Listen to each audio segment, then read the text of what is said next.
सगळी जनता परत शेतीवर येणार आहे. तुमचं काय मत आहे?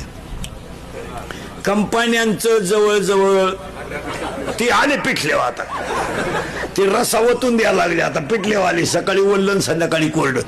सहकार क्षेत्रातल्या नोकरीवाल्यांवर दबाव आहे. आता ते उगाच पोटासाठी करतात, नाही तर कवा साहेबाचा फोन येईल. आंघोळीला घुसलन साहेबाचा फोन आला, तो अंडरपॅन्ट गावात गेला. यांच्यावर दबाव आहे. म्हणजे सर्व्हिस हा विषय मिटला. आता सगळी लोक परत कुठे येणार आहे? शेतीवर. आणि पाया पडू सांगा, 2-3 वर्ष थांबा, शेतीला सोनेरी दिवस येणार आहे. आणि आजही शेतीवर सोनेरी दिवस. आता फक्त शेती का परवडत नाही याचे 2 ते 6 कारण सांगतो तुम्हाला. मी स्वतः शेतकरी आहे चांगला. जर कीर्तनात बसलेला म्हणला ना कोणी शेती परवडत नाही, कानपट्टी ठेवून द्यायची पहिली. ज्याच्या घरातली सगळी माणसं काम करतात त्याला शेती परवडत आहे. जो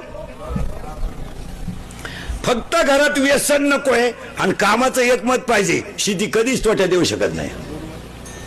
तुमची ऍव्हरेज काढायची दानत आहे का? एकर मध्ये 1500 जाळ्या काढा तुम्ही, 100 रुपयाने टमाटे जाऊ द्या. 1.5 लाख रुपयाचे टमाटे झाले. लाख खर्च, 1.25 लाख, 25 ते फीट झाले. गेलं मग तुम्ही 500 जाळ्यांवर जर धाब्याची उधारी 900 जाळ्यांची करता,